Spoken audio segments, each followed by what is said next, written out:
미국이 발칵 뒤집혔습니다. 세계은행이 35년간 봉인했던 내부 보고서가 터져나왔기 때문입니다. 대한민국, 자립 불가능. 그런데 충격적인 반전이 있었습니다. 세계은행이 반드시 성공한다고 찍은 필리핀, 미얀마, 가나, 아르헨티나 10개국 전부가 몰락했습니다. 가망 없다고 판정한 한국만 세계 10위 경제 대국이 된 겁니다. 일본은 침묵했고 중국은 경악했습니다.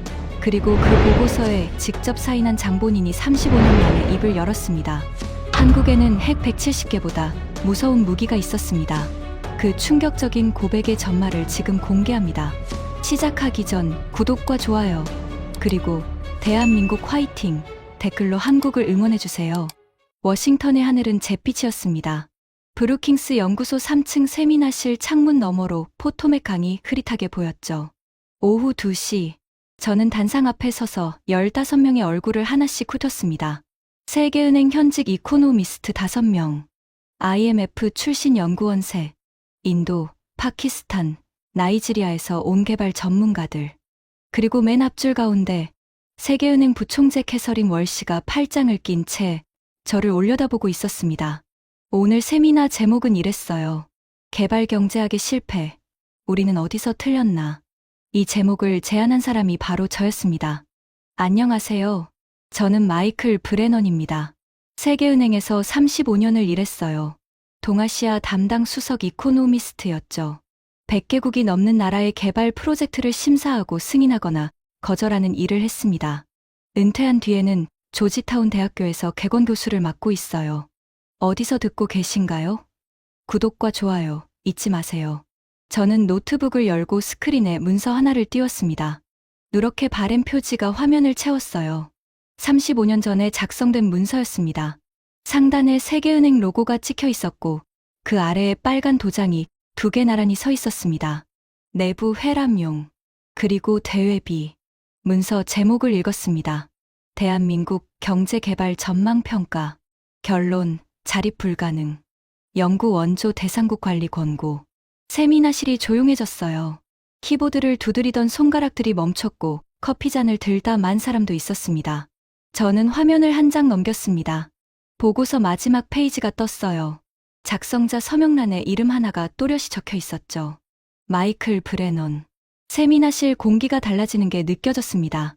15개의 시선이 화면과 저 사이를 빠르게 오갔어요. 저는 목소리를 낮추고 말했습니다. 이 보고서를 쓴 사람이 접니다. 35년 전 32살이었던 제가 대한민국이라는 나라에 영구적인 판결을 내렸어요. 자립 불가능. 원조로 연명시키는 수밖에 없다고 결론 내렸습니다. 잠시 숨을 골랐습니다. 심장이 빠르게 뛰고 있었어요. 그리고 오늘 67세가 된 제가 여러분 앞에서 말하겠습니다. 제가 완전히 틀렸다고요. 캐서린 월시가 미간을 찌푸렸습니다. 왼쪽 끝에 앉은 데이비드 첸이라는 젊은 이코노미스트가 팔짱을 꼈어요. 그의 표정에는 뭐 하자는 거지 라는 기색이 역력했습니다. 하지만 저는 개의치 않았어요. 오늘 이 자리에 선 이유가 있었으니까요. 35년간 가슴속에 묻어둔 이야기를 꺼내기 위해서였습니다. 이야기를 시작하기 전에 여러분에게 한 가지를 보여드리겠습니다. 저는 스크린에 새로운 슬라이드를 띄웠어요. 35년 전 세계은행 내부 자료였습니다. 제목은 이랬죠. 개발도상국 성장 잠재력 평가, 상위 10개국. 당시 세계은행이 가장 성공할 거라고 확신한 나라들의 명단이었습니다. 1위, 필리핀. 아시아에서 일본 다음으로 부유한 나라였어요. 1인당 국민소득이 한국의 5배가 넘었습니다. 미국식 교육 시스템을 갖추고 있었고 영어가 통했으며 천연자원도 풍부했죠. 우리는 필리핀을 아시아의 모범이라고 불렀어요. 2위, 미얀마. 당시 이름은 버마였습니다. 아시아의 쌀 바구니라는 별명이 붙어 있었죠. 농업 생산량이 대단했고 보석과 목재 같은 천연자원이 넘쳐났습니다. 교육 수준도 동남아시아에서 가장 높았어요. 3위, 가나. 아프리카의 별이라고 불렸습니다.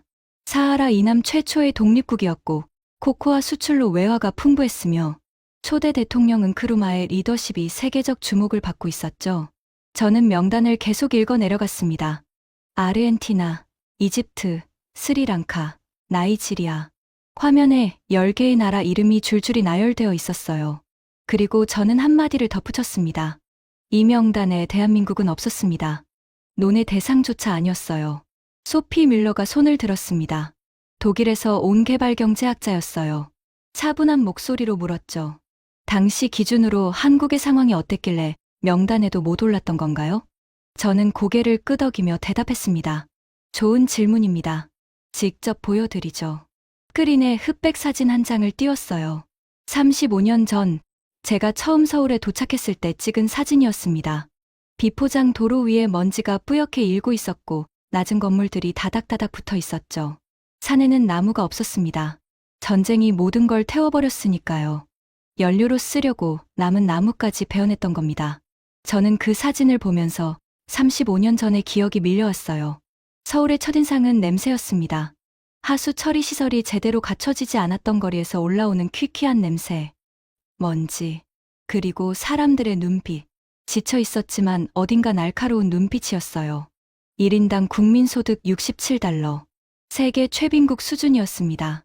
같은 시기 필리핀은 350달러가 넘었어요. 한국의 주요 수출품이 뭐였는지 아십니까? 텅스텐 광석하고 오징어였습니다. 이게 한 나라의 경제를 지탱하는 수출품이었어요. 데이비드 첸이 끼어들었습니다. 날카로운 목소리였어요. 브레넌 교수님, 그러니까 당시 기준으로 보면 한국을 명단에서 제외한 건 합리적인 판단이었다는 말씀 아닙니까? 자원도 없고, 자본도 없고, 기술도 없는 나라에 투자하는 건 낭비였을 겁니다. 저는 잠시 그를 바라봤습니다. 35년 전에 저와 똑같은 논리를 쓰고 있었어요. 그때의 제가 저 자리에 앉아 있는 것 같았죠. 맞습니다. 합리적이었어요. 제임스 올코트가 거들었습니다. 영국 출신의 젠 IMF 연구원이었죠. 그는 팔꿈치를 테이블에 올리며 말했어요. 더 근본적인 문제가 있었잖아요. 한국은 전쟁을 겪은 나라입니다. 국토의 절반 이상이 파괴되었고 산업시설은 대부분 북쪽에 있었어요. 남쪽에는 사실상 아무것도 남아있지 않았습니다. 거기에 휴전선 넘어 100만 대군이 버티고 있었고요. 안보 위협만으로도 경제 개발은 불가능한 환경이었다고 봐야죠. 소피 밀러도 고개를 끄덕이며 동의했습니다. 세계은행의 분석 프레임으로 보면 당연한 결론이에요. 자원, 자본, 인프라, 안보 환경. 네 가지 변수 모두 한국에 불리했으니까요. 강의실 분위기가 명확해졌습니다. 15명 모두 같은 생각이었어요. 35년 전 세계은행의 판단은 합리적이었다. 한국을 명단에서 제외한 건 당연했다. 문제될 게 없다. 저는 그들의 표정을 하나씩 살폈습니다. 확신에 찬 얼굴들이었어요. 라울 메으타가 팔짱을 풀며 입을 열었습니다. 인도에서 온 경제관료였죠. 솔직히 말씀드리면 교수님, 인도도 같은 시기에 비슷한 평가를 받았습니다. 하지만 인도는 최소한 시장 규모가 있었고 자원도 있었어요. 한국은 그마저도 없었잖아요. 저라도 같은 결론을 내렸을 겁니다. 저는 천천히 고개를 끄덕였습니다. 여러분 말이 맞아요. 전부 다 맞습니다. 저도 같은 논리로 그 보고서를 썼으니까요. 잠시 침묵이 흘렀습니다. 세미나 씨의 난방기가 돌아가는 낮은 소리만 들렸어요. 캐서린 월시가 안경을 벗으며 날카롭게 물었습니다. 브레넌 박사, 35년 전 보고서가 합리적이었다는데 우리 모두 동의합니다. 그런데 도대체 왜 오늘 이 이야기를 꺼내는 겁니까? 목소리에 짜증이 섞여 있었어요.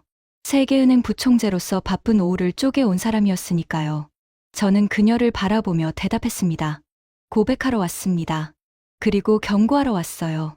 월시의 눈썹이 올라갔습니다. 저는 스크린을 다음 슬라이드로 넘겼어요. 표 하나가 화면 전체를 채웠습니다. 왼쪽 열에는 아까 보여드린 성공 예측 상위 10개국 이름이 적혀 있었고, 오른쪽 열에는 현재 상황이라는 제목 아래 숫자들이 빼곡했습니다. 천천히 읽어 내려갔습니다. 1위 필리핀. 당시 1인당 소득 아시아 2위. 현재. 마르코스 독재 20년을 겪었고 국부의 상당 부분이 해외로 빠져나갔습니다. 1인당 소득은 한국의 10분의 1 수준이에요. 2위 미얀마. 아시아의 쌀 바구니. 현재. 반세기 넘는 군사 독재. 세계 최빈국 그룹에 머물러 있습니다. 3위 가나. 아프리카의 별. 현재. 쿠데타를 여러 차례 겪었고 IMF 구제금융을 반복적으로 받았습니다. 하나씩 읽을 때마다 세미나실의 공기가 무거워지는 게 느껴졌어요. 저는 멈추지 않았습니다. 아르헨티나, 남미 최대 경제 대국이 될 거라고 했죠. 현재 국가 부도를 9차례 겪었습니다. 이집트, 중동의 리더가 될 거라고 예측했어요. 지금도 IMF 관리 체제 아래 있습니다. 스리랑카, 남아시아의 보석이라고 불렀죠. 최근 국가 파산을 선언했어요. 10개국을 다 읽었습니다. 그리고 마지막에 한 줄을 추가했어요. 이중 선진국이 된 나라, 0개국. 세미나실이 완전히 고요해졌습니다. 데이비드 첸의 팔짱이 풀려 있었어요. 소피 밀러는 화면에서 눈을 떼지 못하고 있었죠. 저는 스크린을 한 장 더 넘겼습니다. 화면 한가운데 한 줄이 떴어요. 세계은행 평가, 자립 불가능. 영구 원조 대상국. 현재 세계 10위 경제 대국. 반도체 1위. 조선 1위. 원조를 받던 나라에서 원조를 주는 나라로 전환한 인류 역사상 유일한 사례. 대한민국. 저는 화면을 가리키며 말했습니다. 우리가 확실하다고 예측한 10개국은 전부 실패했습니다. 그리고 우리가 가망 없다고 판정한 나라가 이렇게 됐어요. 아미르 라시드가 자세를 바로잡았습니다. 파키스탄 출신의 세계은행 이코노미스트였어요. 그의 눈빛이 달라져 있었습니다. 뭔가 계산하는 눈빛이었죠. 소피 밀러가 먼저 반격했습니다. 잠깐요, 브레넌 교수님. 그건 결과론입니다. 당시 기준으로 세계은행의 분석 모델은 최선이었어요. 모든 변수를 고려한 합리적 결론이었고요. 한 사례가 빗나갔다고 모델 전체를 부정할 수는 없습니다. 데이비드 첸이 즉각 가세했어요. 동의합니다. 한국은 예외적 사례예요. 통계학에서 말하는 아웃라이어죠. 하나의 아웃라이어로 전체 시스템을 부정하는 건 학문적으로 성립하지 않습니다. 제임스 올코트도 끼어들었습니다. 게다가 한국의 성공에는 냉전이라는 지정학적 맥락이 있었어요. 미국의 대규모 원조와 안보 보장이 없었다면 한국도 저 리스트에 있었을 겁니다. 한꺼번에 세 사람이 반박하고 나선 겁니다. 저는 속으로 미소를 지었어요. 예상한 반응이었으니까요. 라울 메으타가 더 직접적으로 몰아붙였습니다. 교수님, 인도도 한국만큼 노력했습니다. 독립 이후 70년간 민주주의를 지켜왔고 경제개혁을 추진했으며 IT 산업에서 세계적 성과를 냈어요. 한국만 특별하다고 말씀하시는 건 다른 나라의 노력을 무시하는 거 아닙니까? 맨 뒷줄에서도 웅성거림이 일었습니다. 나이지리아에서 온 연구원이 작은 목소리로 옆 사람에게 뭔가를 말했고 브라질 출신 이코노미스트는 고개를 가로저었죠. 분위기는 명확했어요. 15명 중 저를 지지하는 사람은 단 한 명도 없었습니다. 저는 양손을 테이블에 올려놓고 천천히 입을 열었어요. 여러분의 반박, 전부 타당합니다. 결과론이라는 지적도 맞고요. 아웃라이어라는 분석도 일리가 있어요. 냉전 맥락도 사실이고 다른 나라의 노력을 무시하려는 것도 아닙니다. 하지만 한 가지만 물어보겠습니다. 우리 세계은행은 35년간 100개국이 넘는 나라에 수조 달러를 쏟아부었습니다. 가장 정교한 분석 모델을 만들었고 세계 최고의 경제학자들이 머리를 맞댔어요. 그런데 왜 정작 우리가 성공할 거라고 확신한 나라들은 전부 실패했고 우리가 포기한 나라만 성공했을까요? 세미나실이 다시 조용해졌습니다. 이게 단순한 아웃라이어입니까? 아니면 우리의 모델 자체에 결정적인 구멍이 뚫려 있었던 건 아닐까요? 데이비드 첸이 입을 열려다 다시 다물었습니다. 캐서린 월시가 안경을 다시 쓰며 자세를 고쳐 앉았어요. 그녀의 표정이 짜증에서 관심으로 바뀌어 있었습니다. 저는 마지막으로 한마디를 덧붙였어요. 오늘 저는 세계은행이 왜 틀렸는지 증명하겠습니다. 그리고 한국이 가진 진짜 무기가 무엇인지, 왜 그것이 핵탄두 170개보다 무서운지 보여드리겠습니다. 자, 시작합시다. 저는 스크린에 새로운 슬라이드를 띄웠습니다. 동아시아 지도가 나타났어요. 한반도가 가운데에 있었고 위쪽에 빨간색으로 칠해진 구역이 보였습니다. 휴전선 너머 북쪽이었죠. 라울 메으타가 즉시 손을 들었습니다. 브레넌 교수님, 시작하기 전에 하나만 짚겠습니다. 한국의 성공 요인으로 가장 많이 거론되는 게 미국의 보호예요. 냉전 시기 미국이 안보를 보장해줬기 때문에 한국은 경제에만 집중할 수 있었다는 거죠. 인도는 그런 보호를 받지 못했습니다. 그 차이를 무시하시면 안 됩니다. 제임스 올코트가 바로 맞장구 쳤어요. 맞는 말입니다. 한국전쟁 이후 미국은 한국에 막대한 군사 원조를 제공했어요. 주한미군도 주둔시켰고요. 사실상 안보 비용을 미국이 대납해준 셈이죠. 저는 고개를 끄덕였습니다. 좋은 지적입니다. 그러면 하나 물어볼게요. 한국의 국방비가 GDP에서 차지한 비중이 얼마였는지 아십니까? 라울이 어깨를 으쓱했어요. 미국이 보호해줬으니까 낮았겠죠. 2%, 1%. 저는 화면에 그래프를 띄웠습니다. 4%에서 6%. 다른 개발도상국의 2배에서 3배였습니다. 세미나실이 잠시 조용해졌어요. 소피 밀러가 미간을 찌푸리며 물었습니다. 잠깐요. 미국의 보호를 받으면서 동시에 GDP의 6%를 국방에 쓴 건가요? 그게 말이 됩니까? 저는 지도를 가리켰어요. 여기를 보세요. 휴전선 너머에 100만 대군이 있었습니다. 핵무기를 개발하고 있는 적국이에요. 미군이 주둔한다고 해서 전쟁 위험이 사라지는 게 아닙니다. 한국은 자국 군대도 유지해야 했어요. 60만 병력을 먹이고, 입히고, 무장시키는 비용이 GDP의 6%였습니다. 라울이 입술을 깨물었어요. 뭔가 계산하는 표정이었습니다. 저는 이어갔습니다. 경제 성장에 쏟아야 할 돈의 상당 부분이 국방으로 빠져나가고 있었어요. 도로를 깔아야 하는데 탱크를 사야 했고, 공장을 지어야 하는데 군복을 만들어야 했습니다. 한 손에 총, 다른 손에 망치를 든 채로 달린 겁니다. 데이비드 첸이 끼어들었어요. 그래도 미국의 군사 원조가 있었잖아요. 무상으로 받은 무기와 장비가 상당했을 겁니다. 저는 다음 슬라이드를 넘겼습니다. 베트남 전쟁 관련 자료였어요. 그 원조에 대해 이야기해 볼까요? 한국은 베트남에 32만 명을 보냈습니다. 전투 병력이에요.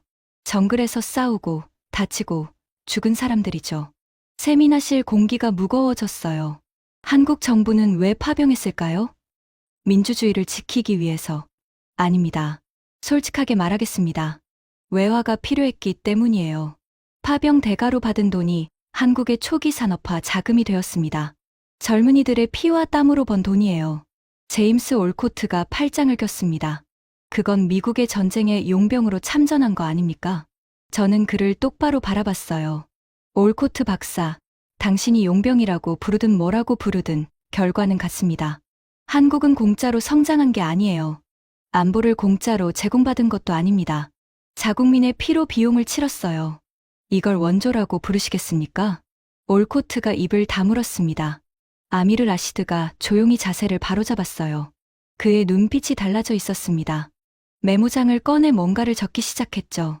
데이비드 첸이 화면을 가리키며 물었습니다. 좋습니다. 안보 비용을 스스로 치렀다고 칩시다. 그러면 산업화 자본은 어디서 온 겁니까? 세계은행 대출도 거부당했고 자원도 없었잖아요. 자본 없이 공장을 짓는 건 불가능합니다.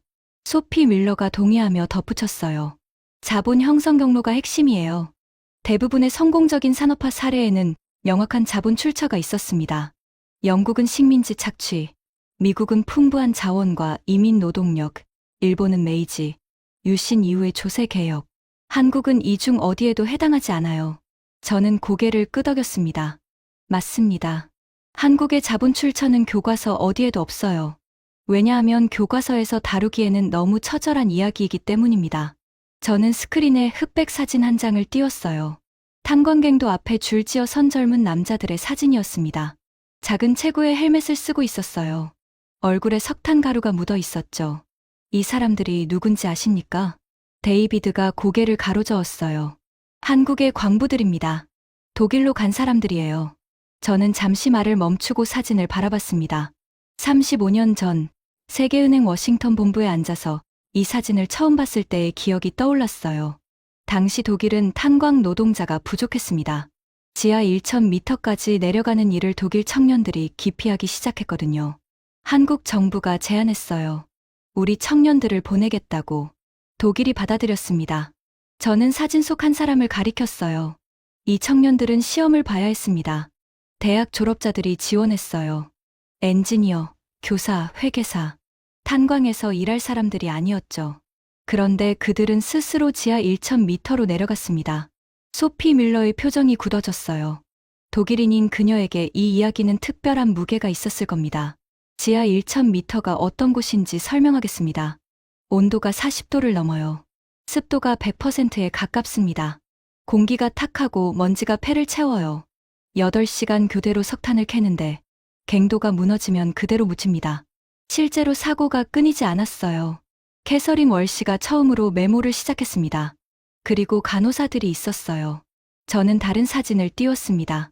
하얀 가운을 입은 젊은 여성들이 독일 공항에 내리는 사진이었어요. 같은 시기에 한국은 간호사들도 독일로 보냈습니다. 낯선 땅에서 독일어를 배우며 밤낮 없이 일했어요. 3년 계약이었는데 많은 사람들이 연장하고 또 연장했습니다. 그 월급을 한국에 보냈어요. 저는 화면을 전환했습니다. 중동 사막의 사진이 떴어요. 끝없는 모래 위에 건설 현장이 보였습니다. 그 다음은 중동이었습니다. 한국의 건설 노동자들이 사막으로 갔어요. 낮 기온이 50도를 넘는 곳에서 도로를 깔고 건물을 세우고 항만을 지었습니다. 3교대로 24시간 쉬지 않고 일했어요. 제임스 올코트가 불편한 표정으로 입을 열었습니다. 그건 정부의 강제 동원 아닙니까? 개인의 자유를 희생시켜서 국가 자본을 축적한 거죠. 윤리적으로 정당화할 수 있는 건가요? 저는 고개를 끄덕였어요. 올코트 박사, 희생이었습니다. 부정하지 않겠어요. 강제의 측면도 분명히 있었고요. 모든 과정이 아름답지는 않았습니다. 잠시 멈췄다가 이어갔어요. 그런데 한 가지 물어보겠습니다. 그 광부들, 간호사들, 건설 노동자들이 번 돈이 어디로 갔는지가 핵심이에요. 데이비드 첸이 눈을 가늘게 뜨며 물었습니다. 어디로 갔습니까? 소비로 가지 않았습니다. 부동산 투기로 가지 않았어요. 개인의 송금이 은행을 거쳐 산업 자본으로 전환되는 시스템이 작동하고 있었습니다. 그 돈이 공장이 되었어요. 도로가 되었고 발전소가 되었습니다. 그 순간 아미르 라시드가 손을 들었습니다. 파키스탄 출신의 그가 처음으로 적극적으로 발언한 거였어요. 잠깐요, 브레넌 교수님. 모든 시선이 아미르에게 쏠렸습니다. 저는 파키스탄 출신입니다. 파키스탄도 중동에 수백만 명의 노동자를 보냈어요. 지금도 보내고 있습니다. 걸프 지역 건설 현장의 상당수가 파키스탄 노동자들이에요. 그의 목소리가 조금 떨렸습니다. 그런데 그 돈은 부동산으로 갔습니다. 땅을 사고 집을 지었어요. 소비재를 수입하는 데 썼고요. 산업 자본으로 전환된 비율은 미미합니다. 세미나실이 조용해졌어요. 아미르가 이어갔습니다. 교수님이 말씀하시는 게 이거 아닙니까? 같은 노동, 같은 고통이었는데 결과가 달랐다. 돈을 번 방법이 아니라 돈을 쓴 방법이 갈림길이었다. 저는 아미르를 바라봤습니다. 이 젊은 이코노미스트가 자기 나라의 실패를 스스로 분석하고 있었어요. 용기가 필요한 발언이었죠. 정확합니다, 아미르. 세미나실 분위기가 미묘하게 바뀌어 있었습니다. 아미르의 발언 이후 데이비드 첸의 팔짱이 풀려 있었고 소피 밀러는 화면에서 눈을 떼지 않고 있었어요. 저는 목소리를 낮췄습니다. 이제 제가 직접 관여한 이야기를 하겠습니다. 오늘 이 세미나를 연 진짜 이유이기도 합니다. 캐서린 월시가 안경 너머로 저를 바라봤어요. 35년 전 한국 정부가 세계은행에 찾아왔습니다. 제철소를 짓겠다며 자금 대출을 요청했어요. 저는 당시의 기억을 더듬었습니다. 워싱턴 본부 7층, 동아시아 담당 사무실의 형광등 불빛이 떠올랐어요. 실사팀이 꾸려졌습니다.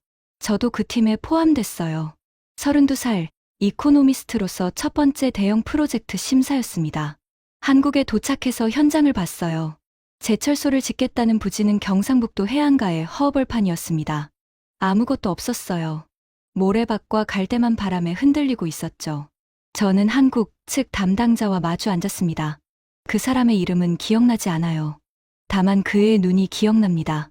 피곤하고 긴장되어 있었지만 단단한 눈이었어요.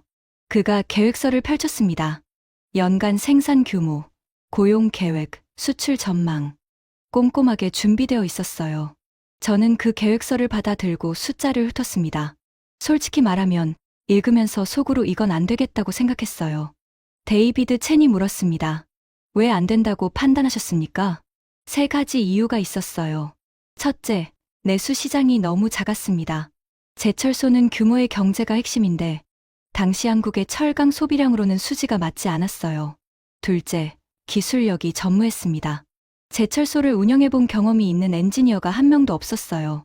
셋째, 자본이 턱없이 부족했습니다.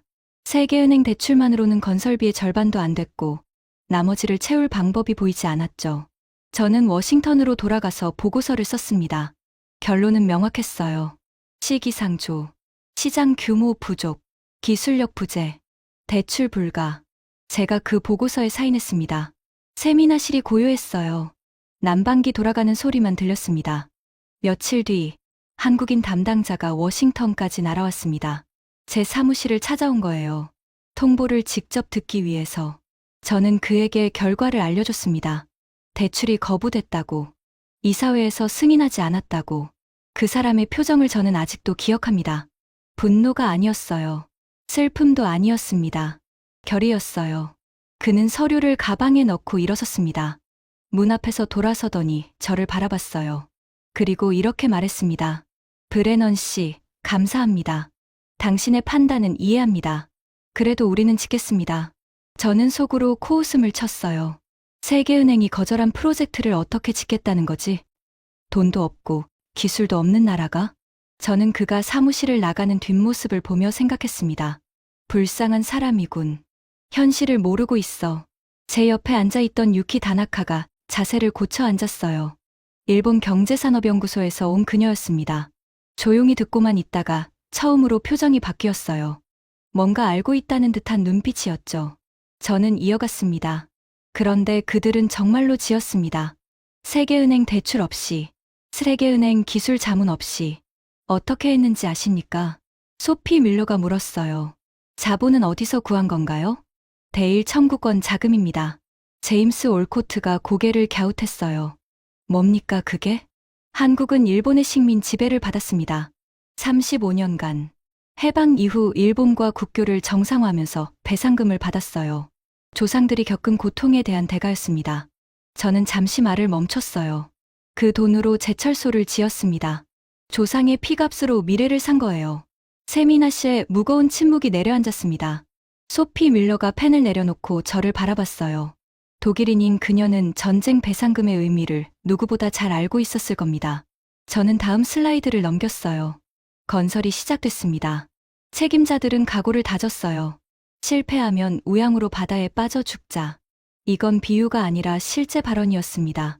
제철소 부지가 해안가였거든요. 기술이 없으니까 외국에서 배워야 했어요. 엔지니어들이 일본과 오스트리아 제철소로 연수를 갔습니다. 밤에는 기숙사에서 기술 매뉴얼을 번역했어요. 낮에는 현장에서 선배 기술자의 동작을 하나하나 외웠습니다. 메모할 시간이 없으면 작업복 소매에 볼펜으로 적었어요. 유키 다나카의 입술이 꽉 다물어졌습니다. 일본인으로서 이 이야기가 어떤 의미인지 느끼고 있는 게 분명했어요. 그리고 제철소가 가동을 시작했습니다. 목표를 초과 달성했어요. 한국인들이 처음 만든 철강이 쏟아져 나왔습니다. 저는 화면에 숫자를 띄웠어요. 제가 불가능하다고 판정한 그 제철소가 지금 세계 5위 철강 기업입니다. 연간 매출 수십조 원, 직원 수만 명. 한국 산업화의 뼈대가 되었어요. 데이비드 첸이 처음으로 고개를 숙였습니다. 화면을 바라보는 게 아니라 자기 앞 테이블을 응시하고 있었어요. 라울 메으타가 나지막이 말했습니다. 교수님, 인도에도 국영 제철소가 있습니다. 비슷한 시기에 지었어요. 저는 고개를 끄덕였습니다.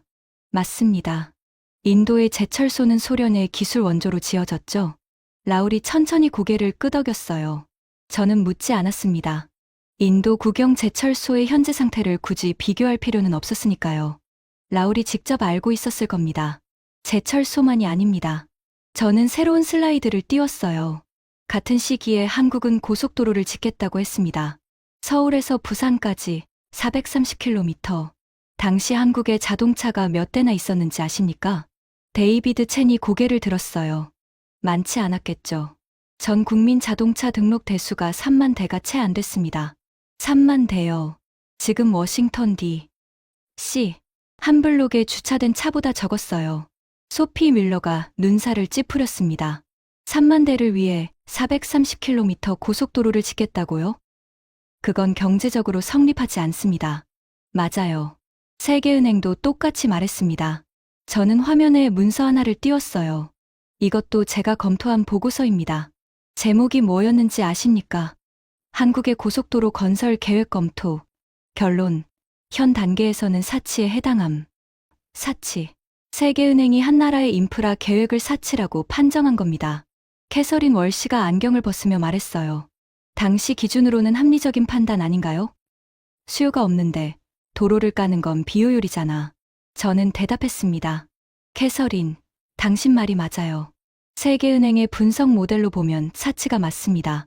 수요가 공급을 결정한다. 차가 없으니 도로가 필요 없다.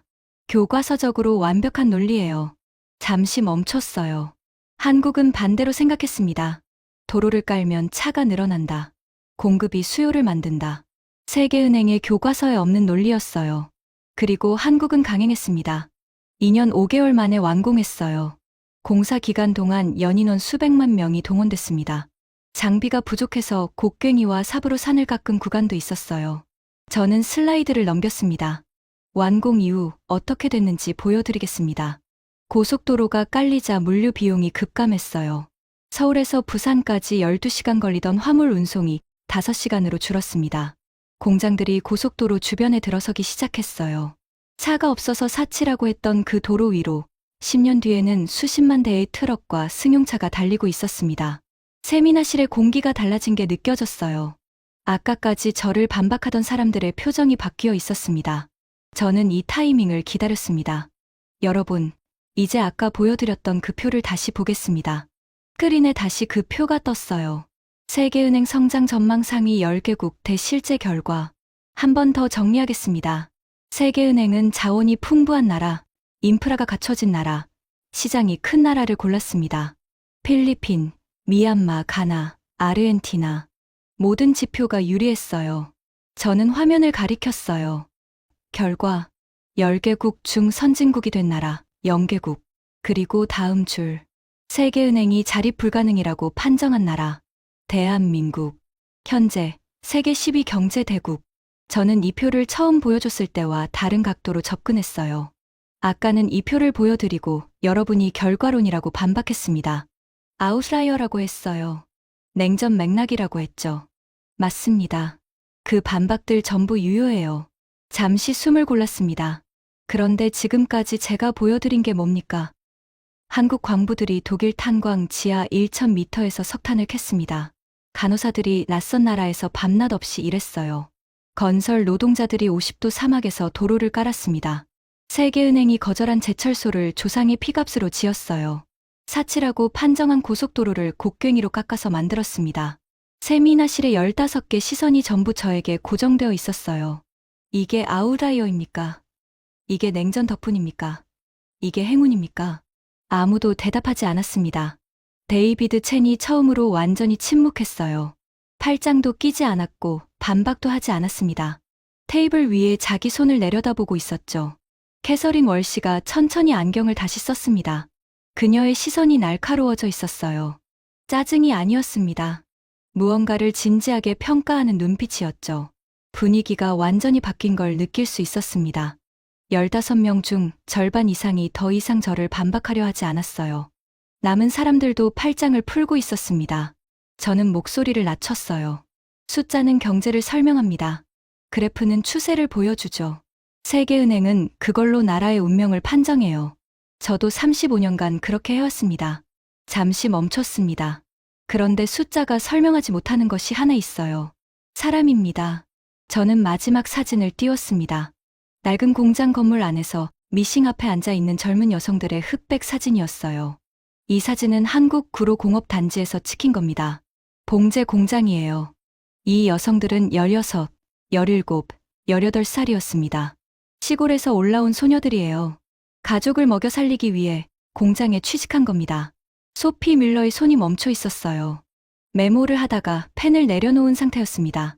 하루 12시간에서 14시간 일했습니다. 미싱 소리가 귀를 먹먹하게 만들었고 섬유 먼지가 폐에 쌓였어요. 손가락이 부르트고 갈라졌습니다. 월급은 지금 돈으로 환산하면 한 달에 $30 남짓이었어요. 제임스 올코트가 입을 열었습니다. 이번에는 공격적인 어조가 아니었어요. 그건 착취입니다. 다른 단어를 쓸 수 없어요. 저는 고개를 끄덕였습니다. 착취의 측면이 있었습니다. 부정하지 않겠어요. 노동법이 제대로 작동하지 않았고 권리가 보호받지 못했습니다. 잠시 쉬었다가 이어갔어요. 그런데 올코트 박사, 하나만 더 들어보세요. 저는 사진을 확대했습니다. 공장 한쪽 구석에 선반이 보였어요. 거기에 책들이 꽂혀 있었습니다. 이 여성들은 낮에 미싱을 돌리고 밤에 야간 학교에 갔습니다. 세미나실이 조용해졌어요. 12시간 일하고 나서 잠을 줄여가며 교과서를 펼친 겁니다. 중학교 과정, 고등학교 과정을 밤에 공부했어요. 공장 기숙사 전등 아래서 수학 문제를 풀었습니다. 소피 밀러가 고개를 숙였어요. 그녀의 어깨가 미세하게 떨리고 있었습니다. 왜 그랬을까요? 몸은 이미 한계였을 거예요. 잠을 자도 모자랄 시간에 왜 교과서를 편 걸까요? 저는 35년 전에 동료가 해준 이야기를 떠올렸습니다. 한국에서 현지 조사를 나갔던 동료가 공장 노동자와 인터뷰를 했어요. 왜 야간 학교에 다니느냐고 물었을 때 19살 여성이 한 대답이 있었습니다. 제 동생은 이렇게 살지 않았으면 좋겠어서요. 세미나실에서 누군가가 코를 훌쩍이는 소리가 났습니다. 이 여성들이 누가 되었는지 아십니까? 저는 화면을 전환했어요. 이 야간학교 졸업생들 중 상당수가 이후 기술 교육을 받았습니다.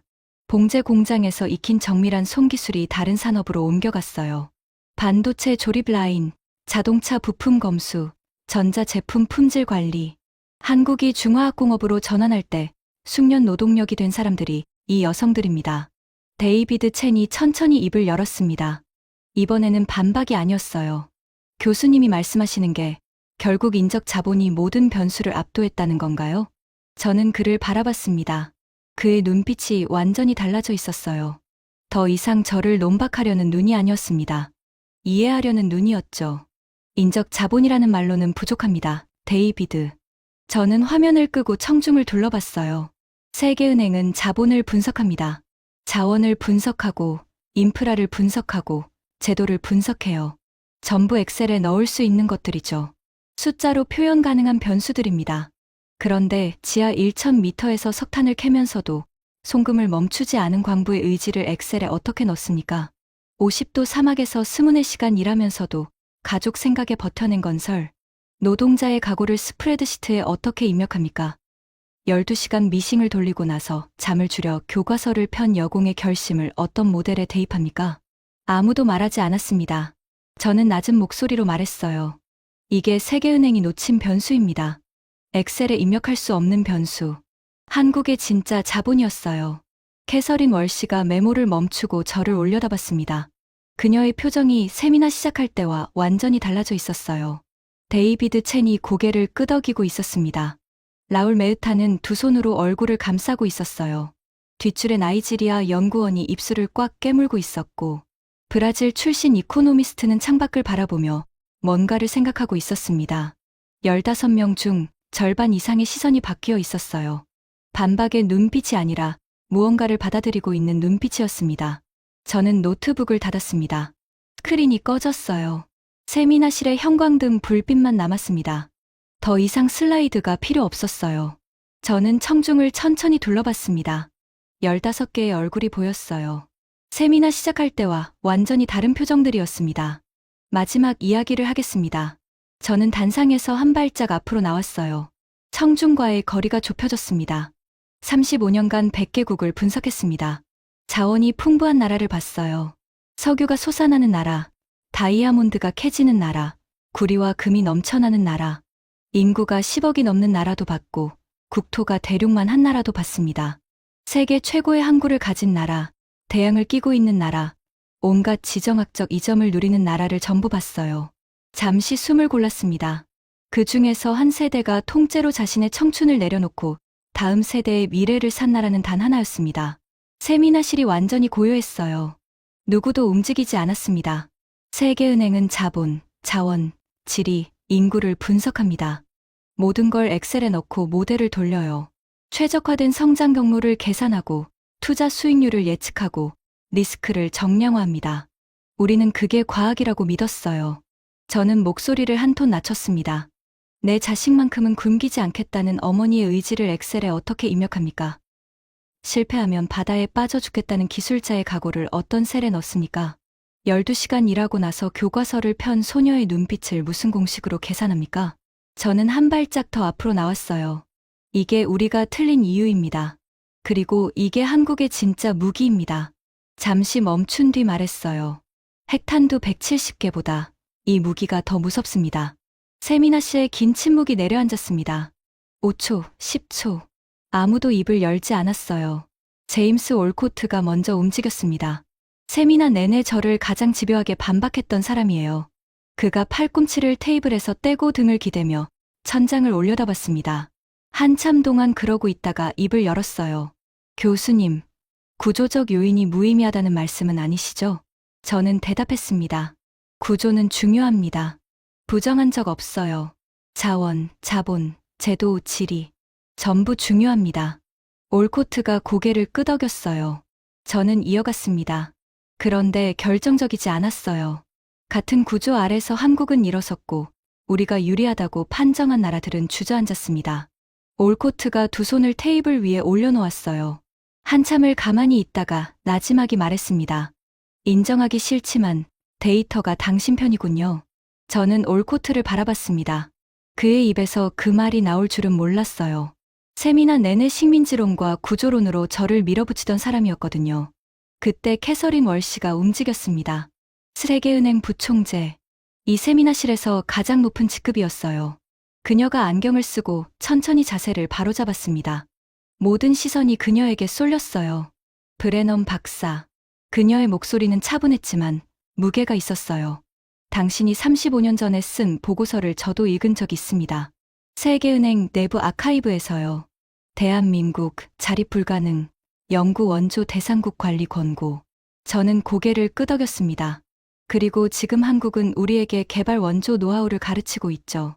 세미나실의 공기가 얼어붙었어요. 캐서린이 이어갔습니다. OECD 개발원조위원회 DAC. 원조를 받던 나라에서 원조를 주는 나라가 된 사례는 인류 역사상 한국이 유일합니다. 그리고 지금 세계은행은 한국의 개발 모델을 연구하고 있어요. 우리가 배우는 입장이 된 겁니다. 그녀가 저를 똑바로 바라봤어요. 당신이 오늘 증명한 겁니다. 우리의 모델에 구멍이 있었다는 것을. 저는 가슴이 뜨거워지는 걸 느꼈습니다. 35년을 기다린 말이었어요. 세계은행이 틀렸다고, 한국에 대한 판정이 오만이었다고, 누군가가 공식 석상에서 인정해주기를 기다렸던 겁니다. 세미나가 끝나가고 있었습니다. 저는 단상에 선 채로 잠시 눈을 감았어요. 35년 전의 기억이 다시 떠올랐습니다. 워싱턴 사무실에서 한국인 담당자가 문 앞에 서서 했던 말. 그래도 우리는 지켰습니다. 그 눈빛을 저는 35년간 잊지 못했어요. 눈을 뜨고 청중을 바라봤습니다. 아미르 라시드가 손을 들었어요. 교수님, 하나만 말해도 되겠습니까? 저는 고개를 끄덕였습니다. 아미르가 자리에서 일어섰어요. 목소리가 약간 떨리고 있었습니다. 저는 파키스탄 출신입니다. 오늘 이 강의를 들으면서 계속 한 가지를 생각했어요. 그의 눈이 빨갛게 충혈되어 있었습니다. 파키스탄도 한국과 비슷한 시기에 독립했습니다. 비슷한 빈곤을 겪었어요. 비슷한 안보 위협도 있었고요. 우리에게도 절박함이 있었습니다. 아미르가 잠시 말을 멈췄어요. 그런데 방향이 달랐습니다. 파키스탄은 핵무기에 집중했어요. 한국은 공장에 집중했습니다. 파키스탄은 안보를 무기로 풀려 했고, 한국은 안보를 경제로 풀려 했어요. 세미나실이 조용했습니다. 아미르가 이어갔어요.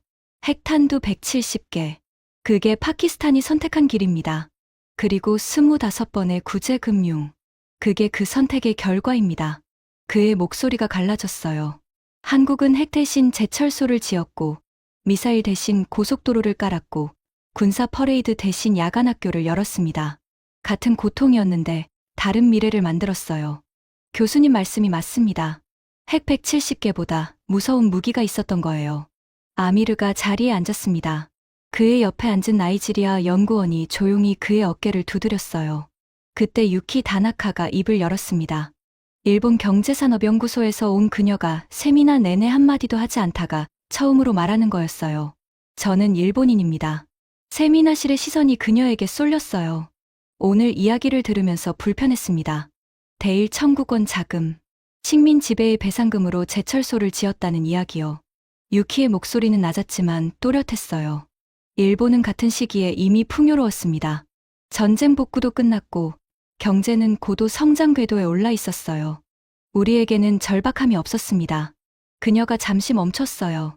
한국의 엔지니어들이 일본 제철소에 와서 밤새 매뉴얼을 베끼고 작업복 소매에 메모를 했다는 이야기. 일본인으로서 그걸 들으니까 부끄러움보다 먼저 드는 감정이 있었어요. 뭔가요? 저는 물었습니다. 두려움이요. 그 절박함이 무섭습니다. 절박한 사람은 이기거든요. 세미나실이 다시 고요해졌습니다. 저는 마무리해야 할 때라는 걸 느꼈어요. 아버지 이야기를 하겠습니다. 저는 한 발짝 뒤로 물러섰어요. 단상 가장자리에 기대듯 섰습니다. 제 아버지는 마셜 플랜에 참여한 사람이었습니다. 전후 유럽 재건 프로젝트요. 아버지가 저에게 가르쳐 준 게 있어요. 돈을 투입하면 나라가 일어난다. 자본이 답이다. 시스템이 답이다.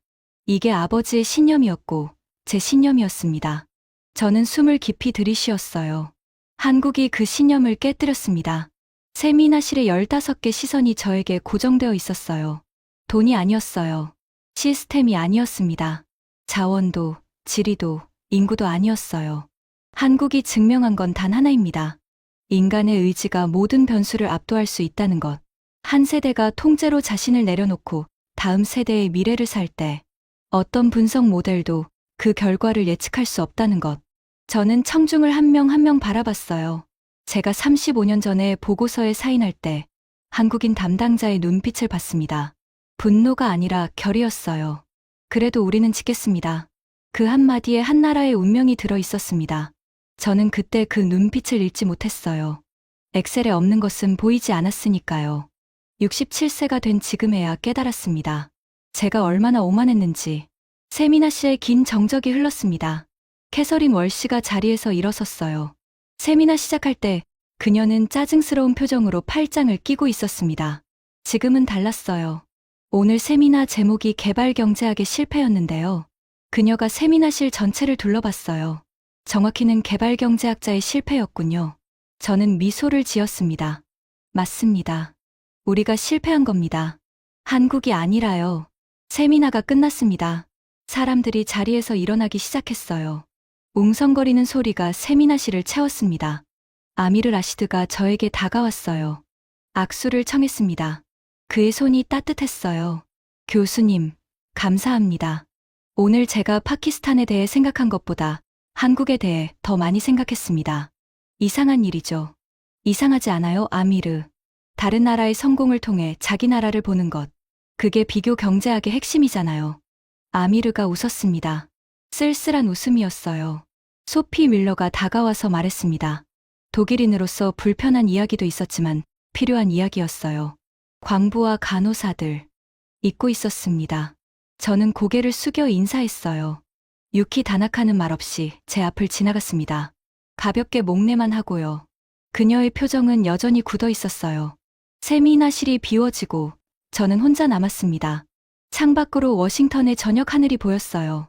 포토맥 강 위로 노을이 번지고 있었습니다. 저는 가방에서 사진 한 장을 꺼냈어요.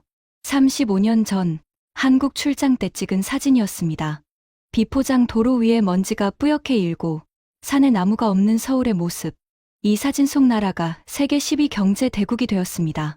반도체 1위, 조선 1위, 자동차 세계 5위, 방위 산업 수출국, K-팝과 K-드라마가 전 세계를 휩쓰는 문화 강국.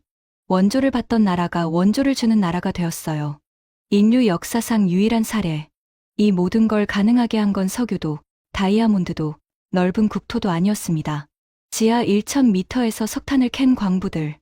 낯선 나라에서 밤을 새운 간호사들, 50도 사막에서 도로를 깔은 건설 노동자들, 세계은행이 비웃은 제철소를 피값으로 세운 기술자들, 곡괭이로 산을 깎아 고속도로를 만든 사람들, 12시간 미싱을 돌리고 밤에 교과서를 편 소녀들. 이 사람들이 한국의 무기였습니다. 핵탄두 170개보다 무서운 무기, 엑셀에 입력할 수 없는 무기. 저는 사진을 가방에 다시 넣고 세미나실을 나왔습니다. 복도를 걸으며 생각했어요. 오늘 이 이야기를 들은 15명이 각자의 나라로 돌아가서 무엇을 할까? 아미르는 파키스탄을 어떻게 볼까? 유키는 일본을 어떻게 생각할까? 소피는 독일의 광부 이야기를 기억할까? 저는 모릅니다. 한 번의 세미나로 세상이 바뀌지는 않겠죠. 다만 한 가지는 확실합니다. 한국의 시니어 세대가 이룬 것은 기적이 아닙니다. 기적은 설명할 수 없는 일이에요. 한국의 성장은 설명할 수 있습니다. 한 세대의 희생과 의지와 땀으로 설명됩니다.